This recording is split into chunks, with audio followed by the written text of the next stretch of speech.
kind of those two things in the marketing space going pretty crazy and sucking up a lot of my time. I actually have a individual here right now doing a kind of a live Instagram video on the project car, and I just snuck out of that in time to get back to realize Zoom was not working for me and I was going to be late.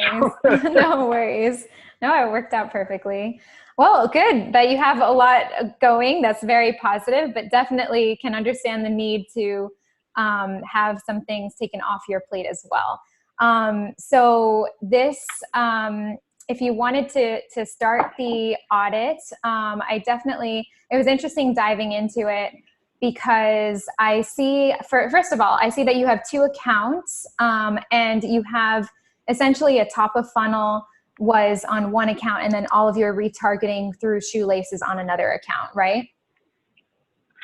Yeah, and I'm not sure that I think when I noticed this is when I was going in to set you up that I think I may have a problem there because I think they are 2 different accounts and I believe that would mean potentially 2 different pixels. No, not I don't know if that's necessarily. accurate or not. Okay. You know what? Let me quickly, so I'm going to share my screen so you can start to see what I'm doing. But that is definitely something also to look into. So I'm just going to share my desktop. It's easiest in case I pull up a calculator, then you can see it. Okay, so let's see. So first of all, let's look at, this is, so you have, ignore my other accounts. So you have, this is the one that I believe is your top of funnel. I'm gonna move my video screen here because it's always in the way. Okay, so top of funnel, no, this is your, okay, so the first thing that I do, first of all, yeah, so this is your retargeting. The first thing is I typically do a custom events here. I only did, essentially the most important things to look at is return on ad spend, purchases, purchase value, conversion value, and then cost per purchase. Also, I looked at frequency because I wanted to see how often people were actually being retargeted with these ads. So sometimes if we can see the frequency creeping up a little bit, then you might see your ROAS or the cost per purchase, your CPA essentially, cost per acquisition creeping up, or your ROAS going down if the frequency gets too much. And sometimes that happens with apps such as Shoelace. So that's just something to bear in mind. But I did go back. So this is lifetime. So let's look at the last 30 days. I did go back and you seem to be hovering at 80 times, which is phenomenal for bottom of funnel. We can definitely recreate that manually. So it's really just using Shoelace is, one more automated format. But definitely what we do is, for our other clients, unless they have something like Shoelace and it's working. So in this case, what I would recommend is retargeting for now is working. The only caveat to Shoelace is, like I said, frequency rate can sometimes creep up. And that's just something that can be controlled a little bit more when you're doing manual.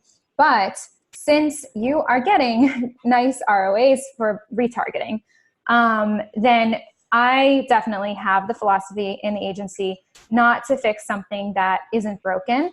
So what we want to focus on are the parts that are most important, which is going to be your top of funnel. Because obviously you're making me feel pretty intelligent. I just want you to know you're making me feel pretty smart right now. Sure. That's exactly what I said when we started working with this new engagement. I was like, I think our retargeting is pretty good. The ROAS is good, right? Like, let's start with top of funnel, and that's where you're going to see the newest accounts that we've set up. Exactly. And again, I think you were able to identify some opportunities there. But so far, yeah, you're definitely stoking my ego here, so I'm feeling perfect. No, so I mean, definitely, like, these are the kinds of numbers that we would want to see. We can definitely, redo that manually. Obviously, having the automation is great, and it seems to be working for you. Some accounts, the automation doesn't work just because there are always going to be some intricacies, and manually you have more control over it. But yeah, this is great. So, like I said, I only talk about frequency because we would just keep an eye on it. So while we're... And what do you like to see for frequency? Is there a range that you generally You know, acceptable? it's not so much a number, but it's more of how the data plays with each other. So if we're seeing, you know, the average frequency rate creep up, and then we're seeing CPA, actually our trigger would be CPA, cost per purchase here, creeping up too high or versus the other months, then, or weeks, because we do weekly reporting, by the way, but then that would give us an indication, okay, let's look at frequency. Okay, it's because of frequency. And that's what can happen with some of these automated apps. The one thing I will say, of course, you've been using this since July 2017, because I went back each month to see. And so therefore, you know, you are getting, so you have gotten in the past higher returns. And it dipped down. It seemed to dip down. I believe it was December and January, but then it went back up to the 100. And now you're in the 80s. But again, you know, 80s is a good return in any case.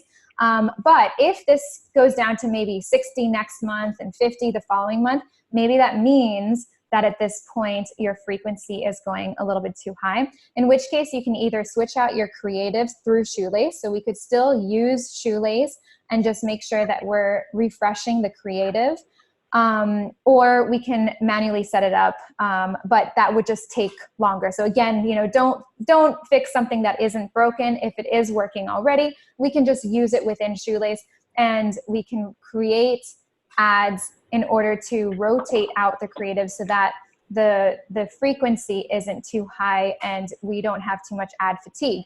And I mention this mainly because Facebook is actually, what they're doing now, so there's a lot of changes constantly happening with Facebook, and especially lately.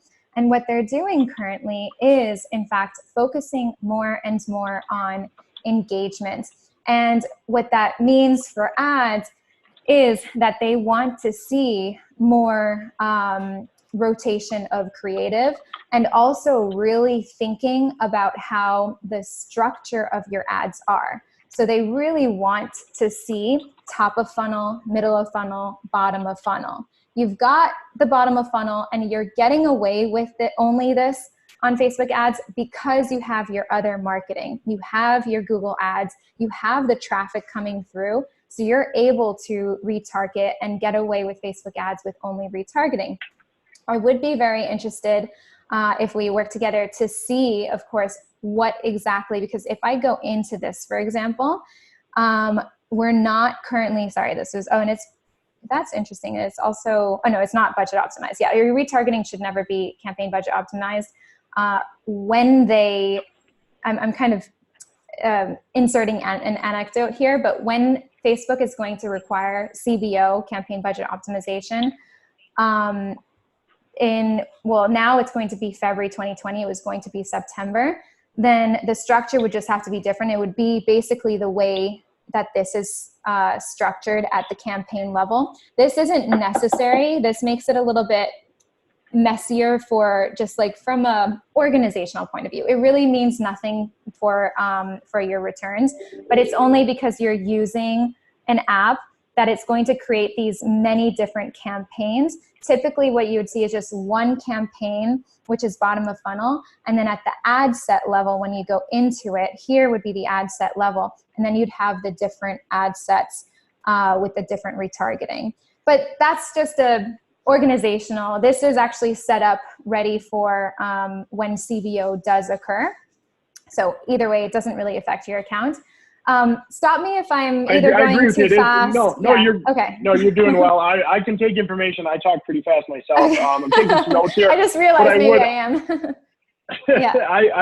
I accept the fire hose. I'm fine, but this it is tough to look at, like to echo your sentiment, to look in there and like to be able to tell what's what, because they truncate everything. You have to like click through everything to like finally identify which one you're looking for. I'm sure there's a better way to use it.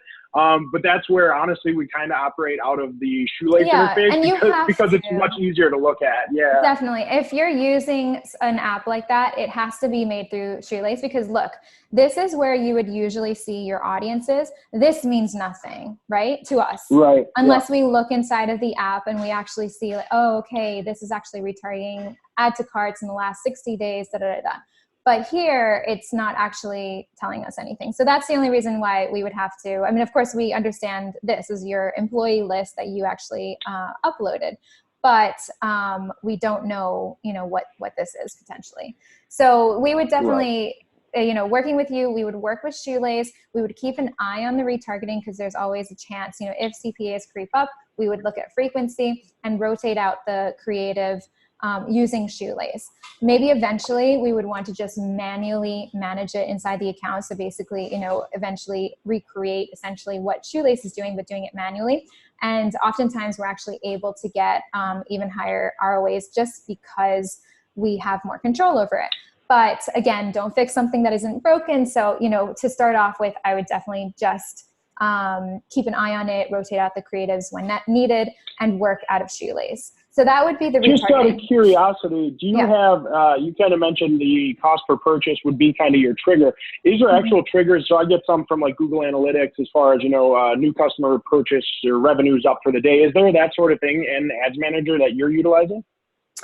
Do you mean, a so trigger, like it actually cost per sends purchase you? If it got to $3 or it hit this limit, you get notification that, okay. So you can create a rule. So that's what we can do. And we can actually put in your email address if you also want to get notified. Oops, sorry about that. By the way, we communicate, so I quickly close that window, but this is my client communication is with Slack, but I understand that you use Slack as well, right?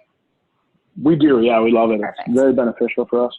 Perfect. So yes, you can just create a rule and you can actually, that's one of the options. So cost per results, here it is the first one. If it's greater than X and over a certain period, so it can either be, well, usually we don't do lifetime, we say, within a certain time frame. And then here, this is me. So you would actually, you can, so you could do it on your end because this would be sent automatically to my email since I'm logged in. Yeah, no big deal. No, that answers it. You don't have to show me. I might do some research on that because you're giving me an indicator that I haven't yet started tracking and how infrequent I look in this. It probably makes sense for me to have kind of a notification set up. So. Yeah, exactly. So, and there might actually be a notification in Shoelace as well. I'd have to look into that. So, but in any case, this is, straight from the source. So it's always helpful. And the rules are nice too, because it actually it's not just a notification. It actually turns off. I would turn off the ad. So whenever you're trying to turn something off, if you're going to use it again, then turn it off at the ad level or ad set level. It gets a little bit messy. If you're definitely not going to use a campaign again, then, just turn it off so that it just visually isn't messy. Because you can think something's on, but then you have to kind of go and see that it's active. Anyway, that's going into too much detail, but essentially, if you turn something off if you make a rule just to make it so that it is turning it off at the ad set level or ad level. The other thing is, though, of course, once we get started, we wouldn't want, too many rules and different accounts being created. So either we discuss it and kind of, agree on that and you do it on your end so you can also get the email notification, or we find another way to get that kind of notification rather than creating a rule. But we can discuss that at a later point. So that's the retargeting. So again, in the retargeting, what's difficult to see here without going into Shoelace is, of course, what is bottom of funnel, what is middle of funnel. So we would want to know, so for middle of funnel, it's going to be different creative. I can see the creatives here, of course, because I can just go into each of the ad levels and they do seem to be different creatives, but I don't know which one is, and it's going to be different copywriting. So first of all, one question for you is, who is, are you the one who's creating the ads right now, all of the creatives? To be honest, I don't believe so. I think it was either Shoelace and myself when we originally did it. We probably did like some sort of A/B test on copy, and I think it's been a long time since it's been touched. So, yeah, I do have a marketing guy now that is the one that handles the Shoelace.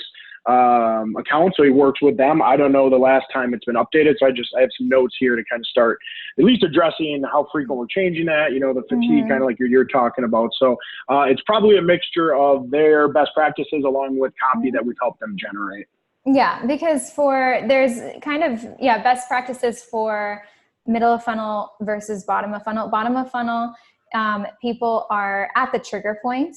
They're at the consideration. They've added to cart. They just need to be tipped over. So that's going to be more of the hard sells. And the longer we go out, so if you have, 3-day add to cart retargeting, and then 4 to 7 days, and then 8 to 14 days, for example, we want, if we have this stacking retargeting, then we want the first 3 days to be maybe a good testimonial. The next 3 days might say, there's free shipping. And then the last ones are going to really try to, they haven't bought yet. So now we're going to give them like a really good discount. So that's how you kind of think about your retargeting. To stack it. But, Shoelace is doing that automatically. I'm just kind of explaining if we were to do it manually. And that's why if I'm able to go into the account, then I'd be able to see, what kind of creatives are at what stage of the funnel, because that's going to be really important in order to kind of resonate best with the audience. Again, as of right now, it's doing well, but we might want to actually test out. So if you have kind of, more trigger based, which is typically you see, I already saw like a testimonial. If that is, or this isn't, but this is check out our top sellers of the month going fast. So at least you have an urgency claim here. And this would be, I would call this a middle of funnel, because not someone who has added to cart yet. I would want to see more this type of ad for add to cart, because you have the testimonial reviews here, you have a quote, and you have the reviews. So it's a little bit more, because it's telling people, here's somebody who loved it and gave a 5-star review. Whereas the other one is really just touching on urgency and telling them to come back and look at the products. So just, and I don't know with this audience, is that middle of funnel? Is that bottom of funnel? So I would just want to see, like, do they match up? And I wouldn't want to, just overhaul this whole thing, because it's 80, so that's fine. But maybe it's worthwhile to test, to place things in the proper placement to see if we can get even better. So that's just something to kind of consider. Plus, rotating out creative is going to be important at a certain point. That's retargeting, which includes middle of funnel and bottom of funnel. And then let's go to you're spending about, what was it? Let me see. This is the last 30 days, and you've spent, $4,300 in the last 30 days. So altogether with this, I think it was 1,700 or so in the other account. So it's about 5,000 that you're spending per month on each account. So then we go to this one here, and this is your top of funnel. And again, let's see if my custom, doesn't look like it kept. So I'm going to just quickly add these in. So I'm always looking at ROAS and purchase and value and cost. And I think you pointed out maybe, but yeah, you kind of mentioned, I don't think we had tracking. I don't think we were tracking conversions on this top of funnel stuff. I think I brought it up to my team. I think they're going to have a conversation, but I think you might not see any data for that, unfortunately, because we were. Okay, and I think it's traffic. So I'll look into it. So I think you have traffic ads, which I definitely would recommend doing some conversion ads top of funnel as well, because there is an opportunity that you're missing out on. So as you can see here, let's just do even lifetime. I know that it was a little spotty, so you haven't been advertising the whole time. Here it shows like when you have been, so it's like on and off, on and off. However, the last 30 days, I think it was, I think you can tell me here. Okay, so almost $2,000. So a little over $5,000 altogether with the two accounts. Maybe it was $5,500, I think I calculated. And then, so anyway, frequency rate, we hardly, it's usually 1. Interesting that this is a little bit higher than 1. So maybe you have a small audience here. But before we go into that, the first thing, of course, is, your ROAS. You're not getting any purchases. This is, let's see, lifetime. Again, spotty on and off, I understand. However, you're not getting any purchases, and having spent, well, $2,200, but still, you haven't gotten any purchases. So your top of funnel definitely, Does that mean like there actually hasn't been any purchases in that, or is that just that we're not tracking purchases within that ad campaign? That was something else that I wanted to check, the pixel. But my guess is that actually you haven't been getting any, right. That's so you're not actually getting any purchases from these campaigns. You're only getting purchases from your retargeting. And these are traffic campaigns. So essentially, just to kind of explain, sometimes traffic can work for retargeting only to make it cheaper. But still, typically we use conversion. I typically never use traffic top of funnel because essentially it's telling Facebook that you don't care who lands on your page, you just want people to land on your page. So that's what traffic does. It goes out and just finds anybody, yes, within an audience, but they're not necessarily going to be your potential customers. What that does in the long run, especially for top of funnel, because typically you should be spending more top of funnel and then retargeting them, because it should be a funnel, right? So an upside down triangle, you have the majority at the top, and then that means that you can retarget this amount. But we don't want just anybody at the top, because that means that they're not going to be qualified enough for being potential customers. So what that means is, it also means that it's actually teaching your pixel to bring in not at so qualified leads. So that's not, a great thing. That's why and traffic sometimes can work retargeting, because you've already brought in that qualified lead essentially. And then traffic is just really asking them to come back, and it's a cheaper way to put the ad in front of them, but you've already identified them as a converter.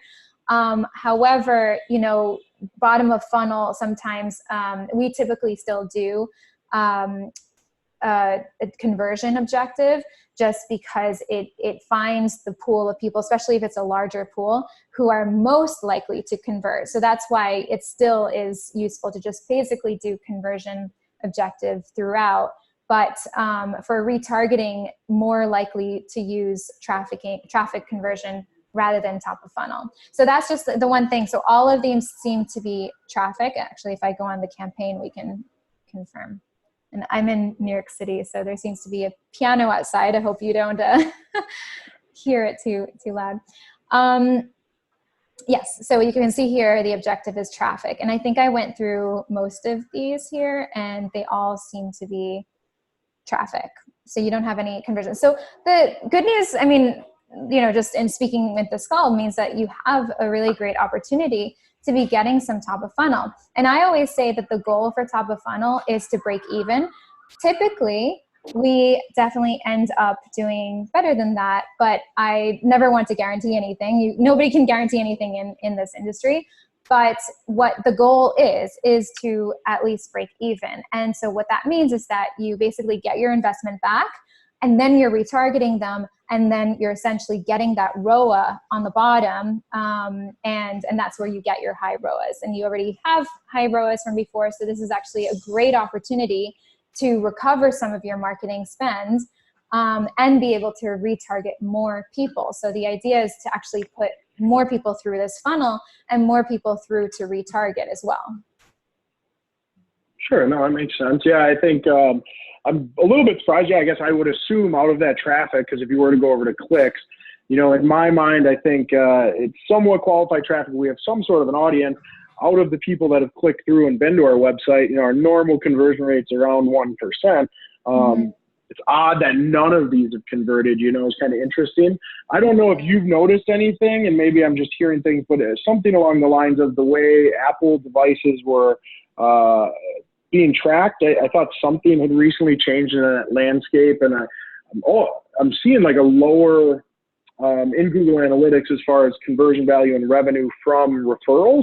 I'm seeing some indicators of something being lower than what it used to be, even though the same amount of traffic is kind of coming through. So, yeah, it's possible. But just to kind of answer your question about whether the pixel is being tracked in these, yeah, this is another issue. I remember I actually saw when we were auditing this. So it's true that none of these ads have the pixel turned on. So that is an issue. And it's true. It's possible that you could have had some conversion, but the negative to not having this turned on is that you're not teaching the algorithm properly what will lead to a purchase, but also you're telling it with this objective for traffic that you don't care about purchases, you just care about people going on the site. But it is possible that you got some. So you're right. It's possible that you're getting some conversion. We just don't know because this hasn't been turned on for the ads. Sure. Yeah, I'm wondering if I don't have UTM tracking in there that I could actually access. I know it's not going to display in Facebook, but it may display in Google Analytics. I might have to connect those dots myself here in the future. Yeah, UTM tracking definitely. And that would typically be in here. You can build a URL parameter and you can create a UTM tracking in here, which you can then see in Google Analytics. So since you don't have that here, yeah, potentially you can figure that out in Google Analytics. It's possible. So, but that's something that, you know, if I'd have to, of course, first of all, we want to make sure that this is connected to the right pixel, but we definitely want to make sure that this is turned on. So I would even like, you know, today or right now, you know, just click that to turn it on. Let me just see what happens. It's not active. Okay, so what we have to do first is to go into, so this might be, maybe that's what happened. When you said 2 accounts, maybe 2 pixels, it's possible that you did create a second pixel or you didn't share the original pixel with this account. That's something else that we would be like making sure that everything is sorted out. Now, the other thing is that I can do is it MA performed? Yeah, there it is. And I can actually just go to the home page. Okay, so the other thing I can do, so of course I'm trying to do Pixel. that myself, and I don't have the add-on. I removed it from my web browser a long time ago. I was just putting it back on as you're doing the same thing. So. The good news is it seems like you have just 1 pixel on the website.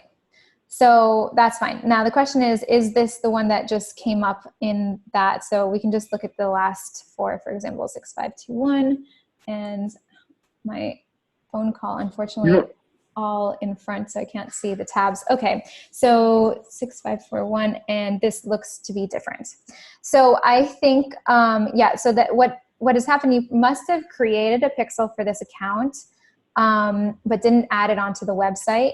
So it's essentially telling you, you know, it's not active on your website, which is true, but we also don't want this new pixel. We want to use the old pixel because you already have retargeting information on there. So essentially the pixel is the piece of code that houses all of the data that you have. And when you're advertising, it's creating a lot of data. So it's, you know, you've already spent a lot of money to create that data. So you want to be able to utilize that as best as possible. So definitely always 1 pixel. The only time that you have a different pixel is if it's basically a different business. Another example, maybe a little like if it's the same business, but so there was a former case study where it was a company that had scuba gear, and they had one for women and one for men, but it was a completely different interests. I mean, different reasons. Even though scuba was the same type of audience, in that case, there's a potential for creating two different pixels. But I would be very careful with that because there is a lot of overlap regardless, because there's people who are interested in scuba gear. So basically the rule of thumb is if it's two different businesses. So if you now went and bought a drop shipping site, for a hair dryer, that's going to be a different pixel because it's essentially a different business. It's a completely different customer base. But your pixel, if it's the same customers, and I know they have many different customers in here, but it still is overall, so that's where your retargeting comes into place, but overall it is people who are interested in essentially doing something to their car, right? Upgrading their car or working on their car. So therefore it is one pixel. So yeah, because that's the data. Well, I'm thinking back to this. So there's a couple different things. So my brother owns this company.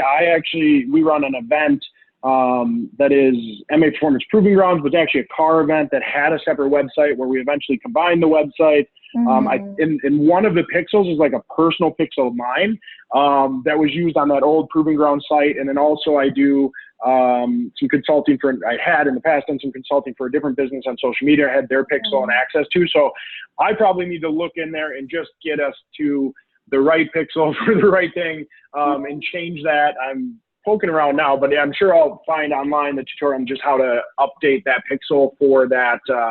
I guess it's the ad account.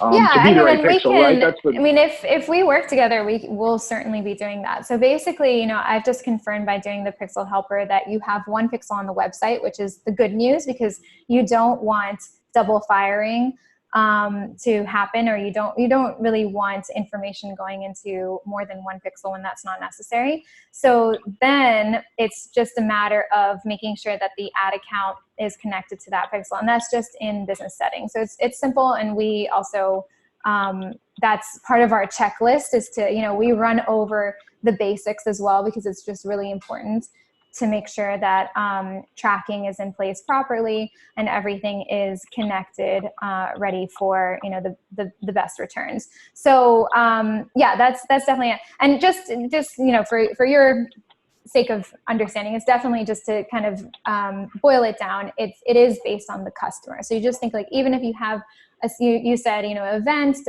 well, the question then is, were those people who were going through that different business, were they a similar customer as they would be for MA Performance? If it is, then you use the same pixel. Sure. Assuming you can, right? Yeah, I think you can share. I guess if right. your businesses, of course, proprietary and all that aside, you can share pixels across accounts. Okay, awesome. That makes sense. So it doesn't sound like I even need to combine them then. I just need to update this account with the right pixel then. Yeah, so that's good to know. That removes a little bit of the work I potentially was seeing. You go into the ad account and then you connect the pixel through there. You choose your ad account and you connect it that way. Okay, let me go back to your I think it was MA Performance we were on. So yeah, so that's on the pixel, and again, we just make sure that all of that is covered. And if you have or need custom events, I can imagine there probably is an opportunity for you to need custom events as well. Especially, do you have any upsells? Not really. No, I mean there is like on the product listing there is some upsells, but there's nothing like once they've added to cart, nothing automated to do something with like frequently out together and like those sorts of things on the product listing. But there's no nothing that I would consider an upsell. No. Okay. Well, because you have so many different products, it is potentially an idea to create kind of different upsells, and in which case we would have to track those, and that would just be custom conversion. So, and that's something that we also set up. So that's, but we can also, set that up later on. The first thing is just making sure everything is good and ready to go. Getting into the shoelace to see the retargeting, and making sure that top of funnel. Now, top of funnel is typically, retargeting is typically the easiest to get your highest returns top of funnel is where it's more difficult to get your highest returns because it's a completely cold audience. We do have audiences that we use that have been proven to do well, but of course we need to do testing for your audiences. And then of course what we do is we do actually a dynamic creative campaign.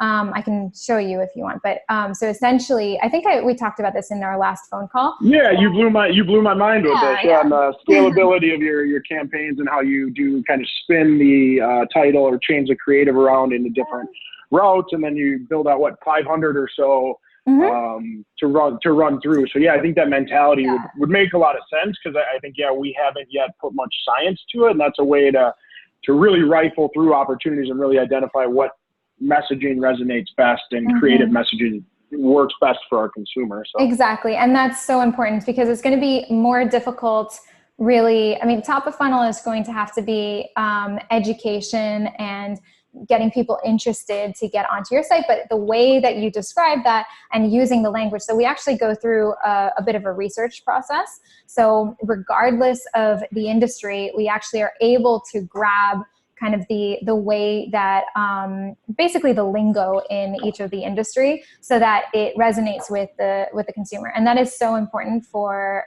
any of the ads, of course, but especially top of funnel because it's a cold audience and we're trying to grab their attention for the first time. So that's what we run through the dynamic conversion campaign test. And so that's a test. And that means that we're testing 500 different variations. And that's 500 different variations for one audience. If we're testing other audiences, then you multiply that by 2, 3, however many audiences that we're testing. So we actually end up testing a lot more than that. So that's essentially our top of funnel process. And that's really good because it means it's basically just a really quick way of being able to get to the combinations that work the best for top of funnel. And retargeting, you don't need so much because they're already warmer. So in fact, it's an easier audience to work with. So you do expect the higher ROAS. You do, you do think about the copy, of course, depending middle of funnel, bottom of funnel, and you do have to think about that. But since they're already more familiar, they're an easier audience to work with. But it's the top of funnel that we definitely would want to work with. And typically we do, as I mentioned, it's an inverted triangle. So we would have the larger budget typically at top of funnel, and then we have the retargeting. In your case, of course, you already have, I think it was 4,000, right? It was 4,200 in your retargeting. Again, to start off with, I wouldn't touch that. I would get back to it if we see certain things and if we want to test out the creatives.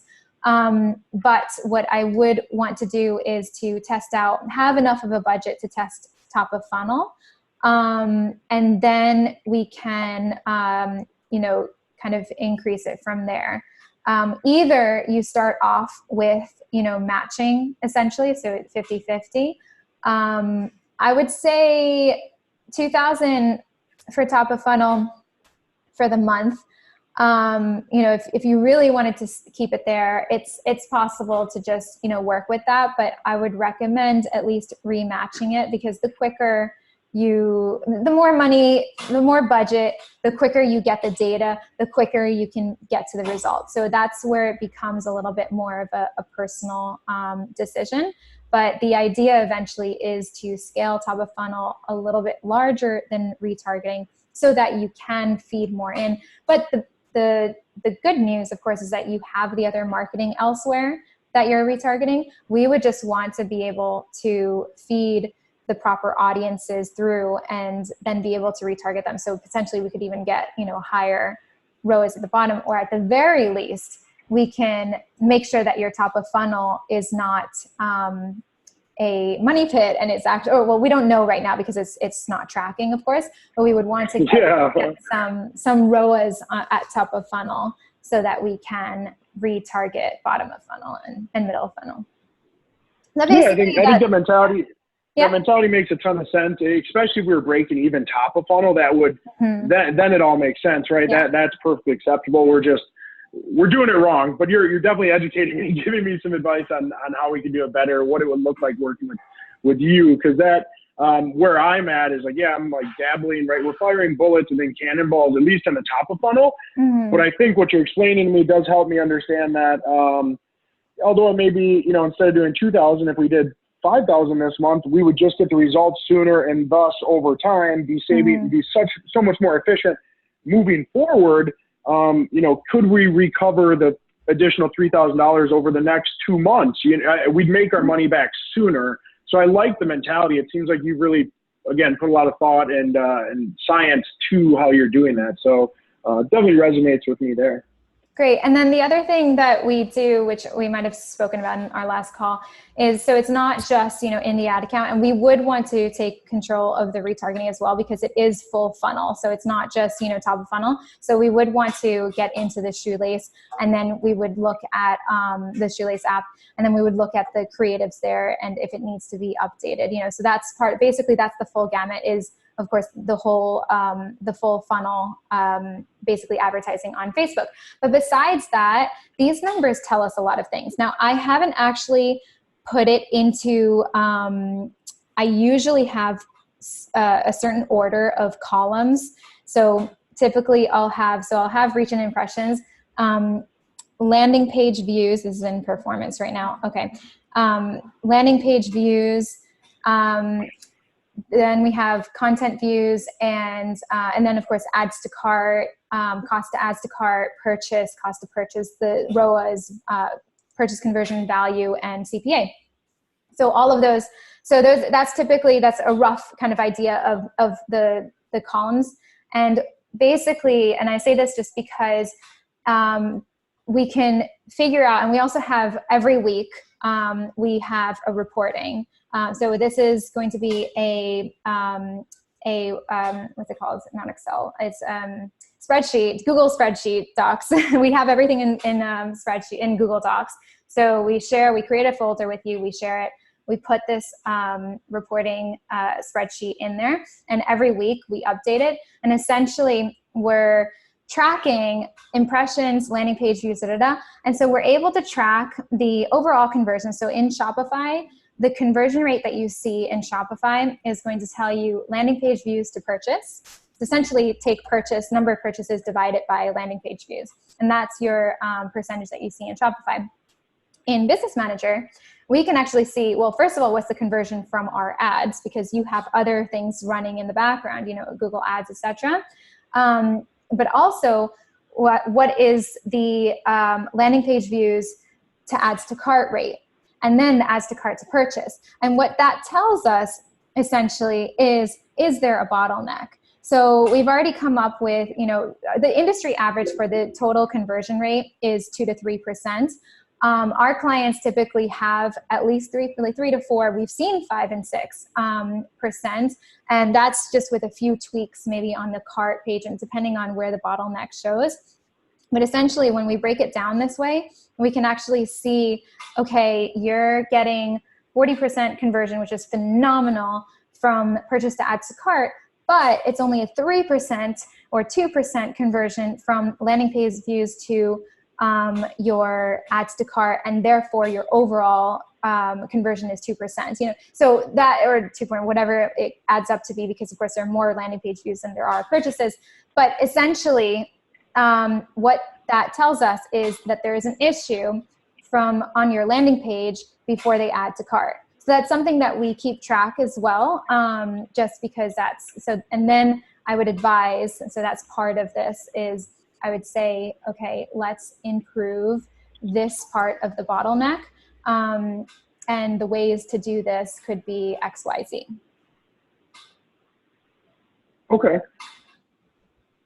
So we keep track of that as well. And if anything kind of happens, you know, we can also see that and we say, oh, you know, the conversions really changed. Does something happen? And maybe just, you know, something fell off or someone tweaked something and it accidentally, you know, and we would be able to know that because we're tracking it.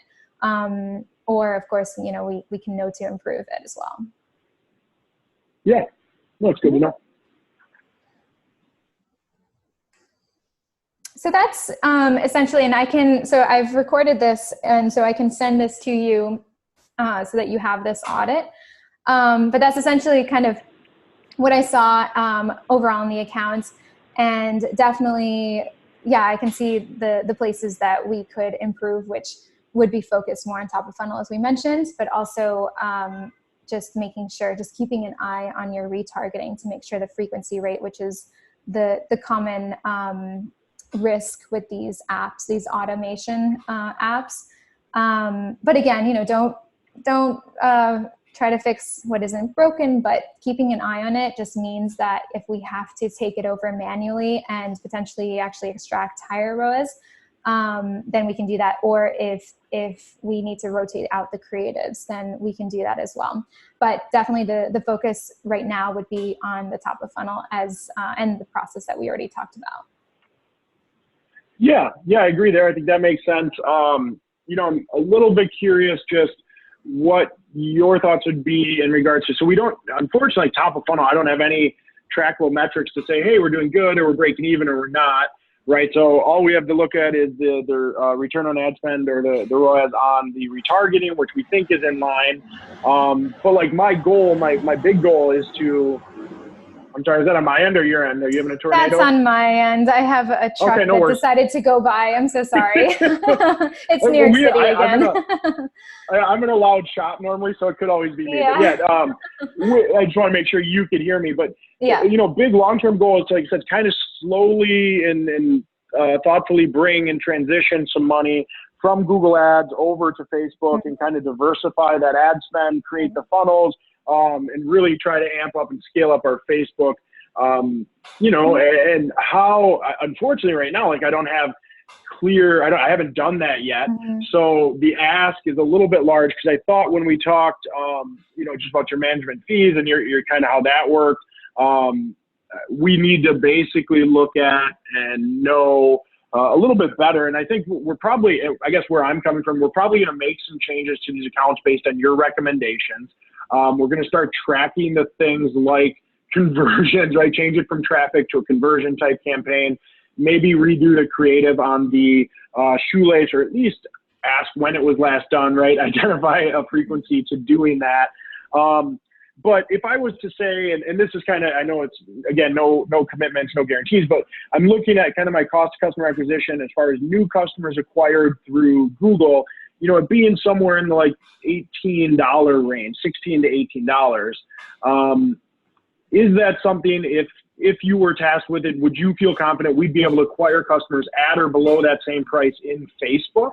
And again, that's not a guarantee, but just like, is that realistic? The first thing is, of course, you're right about the whole guarantee. I mean, anybody who tries to guarantee you, I would just run away, because there is no guarantee in something like this. However, what I will say is, based on the fact that we know how to, first of all, there are things that need to be cleaned up here for top of funnel. And it could be cleaned up bottom of funnel, but you're using the app. So, for now that's okay. But I would recommend eventually to just bring it in so it can be more manually managed. So top of funnel, at the very least, restructuring it, and then analyzing that data and understanding, like I said, the bottlenecks, and looking at each step of the process and making sure that the tracking is in place. All of those things will set you up for, first of all, being able to have the pixel up to date, so that it recognizes what are you trying to do top of funnel, and it recognizes the type of customers that you want to get cold. So that's really important to the learning process if you want to use Facebook as your advertising platform in the future or now. So at least it's, learning that right now if you set it up correctly.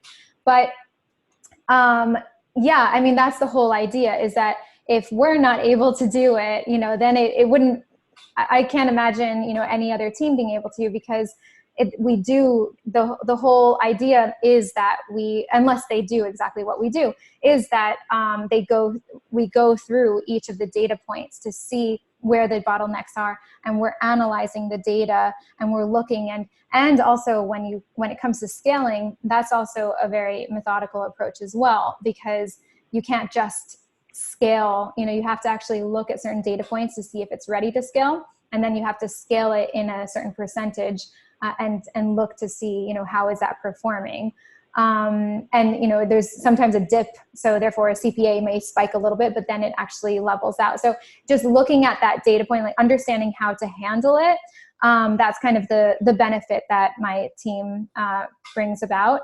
And so that's not answering, you know, guaranteeing 18 CPA, but that's certainly, if that's your goal and you say, you know, we're getting this elsewhere, we want to get 18 CPA. Now the question is 18 CPA your overall, so top of funnel, overall funnel, so that's bottom of funnel and top of funnel, or are you just saying top of funnel? Because we should be taking the whole picture into account. So that's also something to kind of discuss. And then for now, okay, I was going to say maybe we wanted to integrate top of funnel, so it's all in one account. But then again, since you have Shoelates, it's probably easier to just keep it at a separate account for now. But we would do, the tracking that we would do would of course be integrating the two. So it would be on a full funnel basis. So that's the whole idea, is just to make sure that kind of the health of your funnel is there, the tracking is there, the structure is there, and the organization is ready to really to scale and do whatever else is needed, but also, and setting up for success, but also understanding the data, seeing what it tells us, if there are bottlenecks, knowing how to kind of update that, and then being able to scale it properly as well. Yeah, no, that makes sense. And yeah, I'm not sure, what we're doing now is pretty rudimentary as far as the cost of customer acquisition. We're really taking our Google ad spend, which does have some retargeting in it. It's definitely not the majority, but there is some retargeting through Google in there. And we're taking basically our total Google cost divided by the amount of new customers we have. So we're not down to like a scientific, here's what we got, and this is exactly very, very precise. It's a little bit rudimentary, but it is giving us at least a pulse to say, are we getting better? Are we getting worse over time with the tactics that we're taking, right? Well, yeah, just my curiosity is more on just, you know, knowing the sphere that we're in, our average order value. You know, I think my heart of hearts kind of tells me that they're probably, with this methodical approach to Facebook and with the targeting that it does give you and the way to do a top of funnel to move them through, versus kind of the Google, like anytime someone searches this keyword, they're seeing it, right? I believe people can lower their cost per customer acquisition by transitioning over. And I just want to, like I said, take baby steps in that direction. So I think for us, it sounds good, and it's certainly the route we want to go. I think what you've shown me here and just in discussions is at least convinced me you're the A team in regards to what to do here on Facebook, compared to at least who we're with now, or even the knowledge and stuff that I get from people I network with, right? I think your knowledge is much beyond that. So very appreciative of that. I think, again, next steps for us is to make some of these small fixes, and then to try to probably, and I'd like to do it before Q4, but we're midway through Q3 here, is try to readdress this once I get back to budget planning for next year, which would be like mid Q4, I start to budget next year, and look at, from your side, again, what that monthly quota is, or I'm sorry, monthly fee is for it. I thought it was $4,500. Did you say? I'm kind of off there maybe, but something around those, and starting to move over our budget, potentially, like I said, pulling budget from Google to slide over, and ask from the owner here and from the leadership team, if they're comfortable with kind of transitioning towards that. And I think we'd hopefully, once we start tracking this, be able to make a good business case for why we would begin to do that. Yeah, I understand. So the only caveat is we only take on a couple clients a month because we have a certain capacity, of course.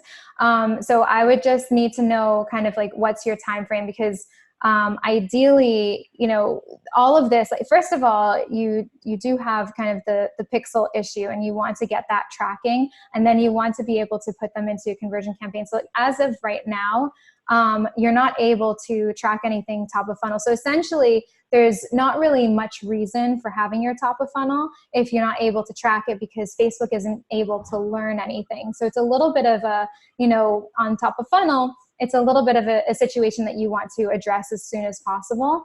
And if you wanted to just start working with the budget that you already kind of have, we can do that. Of course, I recommend maybe increasing to 5,000 top of funnel to start with. And then when we're breaking even and getting more retargeting, by the way, when we get more retargeting, that means you have more audience to retarget and at the ROAS that you're currently having. So that actually overall does improve your ROAS, even if you're increasing the budget top of funnel and at least recovering your marketing. That means you actually have a bigger audience to get those ROAS that you're getting at now. So overall, your revenue is going to increase. So what basically the one point I was making was on our schedule, because I have to make sure that our team is available because we need to schedule this out. We do a strategic review. So just so you have an idea of what happens once you come on board, when you come on board, we send out a report, essentially a report. So it's called a new client intake form. And you fill out basically, so it's you put in your creative assets that you're currently using that we could be using for ads, all of the creative assets you have, any videos, etc. And there are a bunch of questions that are necessary just to get our start getting our research together. And then we do a research. So we look into your customer base so that we can grab those, essentially come up with the language and the good ads and create the good ads that we want to test for top of funnel first. So that's going to be our focus on this. And then we structure everything and we implement. And that time frame, it could be fast, but at the same time, it also depends like on our calendar. You know, how many clients did we take on? And therefore, how much time does the team have? So typically, if we're available, that period of time, the research process typically takes about 1 to 1.5 weeks. 1 to 2 weeks, let me just say, just in case, I don't want to get yelled at by my team. So just in case there's some things that come up, but it can be done as quickly as 1 week, or if it needs a thorough review, then maybe 2 weeks. But then we start implementing and we start advertising at that point. So all I'm saying is, it is always more work at the front end of a project because we're connecting everything, we're getting the assets, we're doing the research, we're making sure everything is on track, we're restructuring it, and we're creating the new ads and the copy, and then we're testing them, right? So then there's a testing process, and then there's the optimization process. So therefore, getting on our calendar is the kind of what we need to kind of consider here. If you're absolutely not ready, let me know. But then I just can't guarantee, what our availability would be, and then what the price quote would be at that point. I can basically tell you like what our price quote would be now, and that we are available for, we can take on a client now. But again, we only take a couple clients per month just because of our availability. Yeah, no, and I appreciate that. I think you're being very open and honest with what you guys need to know, right? I think you're definitely looking to under-promise and over-deliver, and I can certainly appreciate and align with that. So, I think what I need to look at is a little bit better understanding of what our current, not even just the cost per acquisition, but even the return on ad spend is in Google.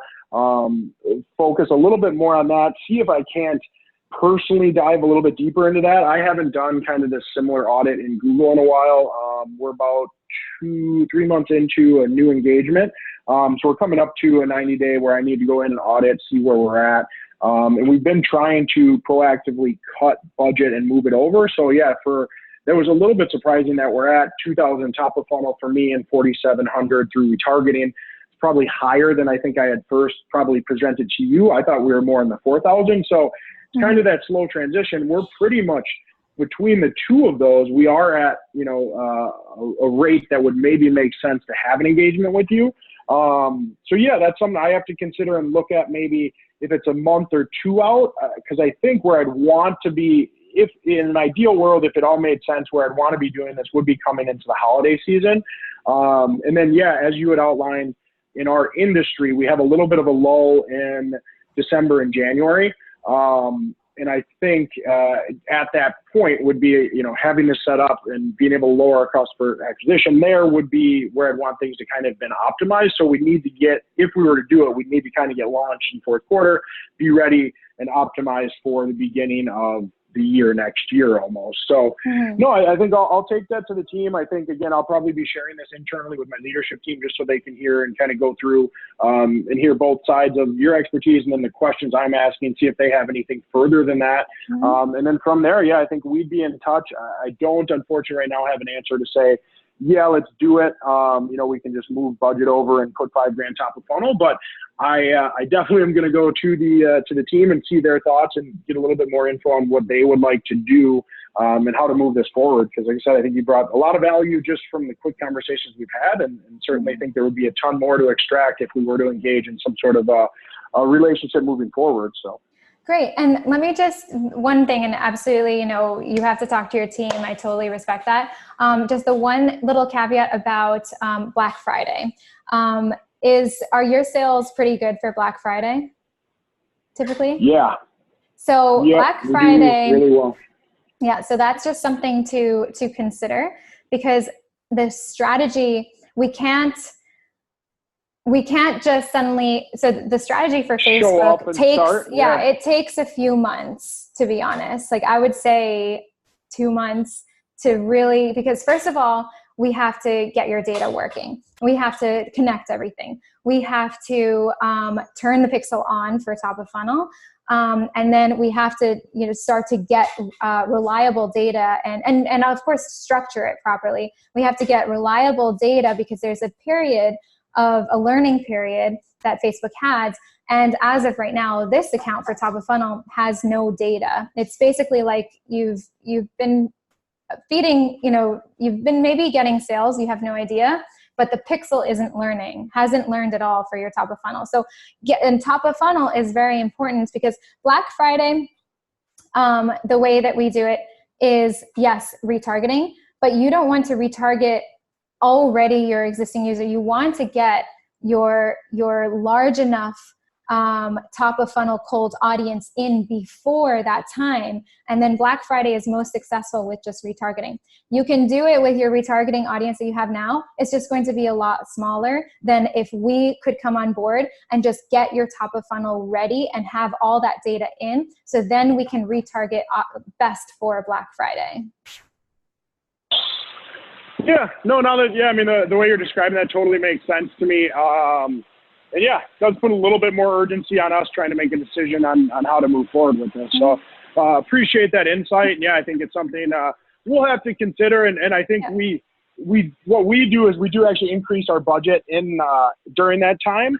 So like I probably, I'm sorry, give me 1 second here. I got a call coming through. Yeah, during that time, we do reallocate more budget, right? Just because ad spends, everything drives up a little bit during that time, competition, et cetera.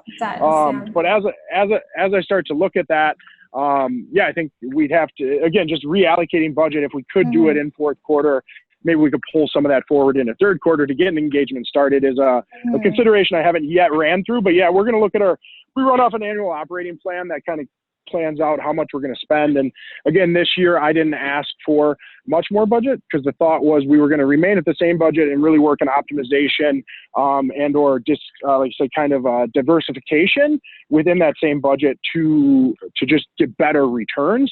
But yeah, I think with an approval from them, it does make sense, and it could be something we'd look at. We're going to make those changes, like I said, right away, and I'm going to get value from those for sure. So I think that's exciting. And then just, probably, so we do leadership meetings on Wednesdays. I'll put this as an opportunity at our level 10 meeting for Wednesday, talk it through with the leadership team, get their feedback. I'll probably, like I said, share this. I don't know if you'll get it to me in the next couple of days, but whenever I get this, I'll make sure to share it with them so they can kind of hear both sides of what's going on and have some, be prepared with questions for me when we get into that meeting next week. So absolutely. Yeah. And I kept the recording on even afterwards so that you can hear, some of the things and, feel free to use that if you want to have those as discussion points. So just to kind of reiterate in terms of budget, definitely increasing budget for Black Friday. But what people forget is that leading up to it is important just to get that top of funnel. So in terms of budget as well, it's quite important. So I would say really just, from September is when we start to consider, especially September. We even start to think about it now, but definitely from September, we start to consider and start raising some top of funnel budget, just so that we have a large enough audience to retarget for Black Friday. And Black Friday, again, is best for retargeting because everything is so expensive. You really want to hit your retargeted audience, then that's what makes it less expensive for you. But you need to have more audience. You want to have a larger audience for that, especially.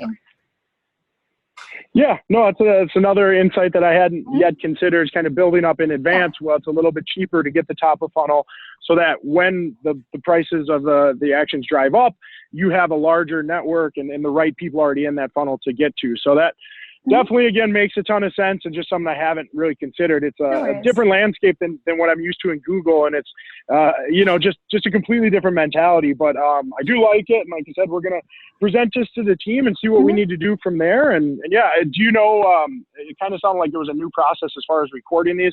I think that's really cool from a consumer, from someone that may be working with you in the future. I'm sure people are going to love that because now we can go back through and just, like I said, and then share it internally, all those things. So very cool. I like what you're doing. I appreciate your time.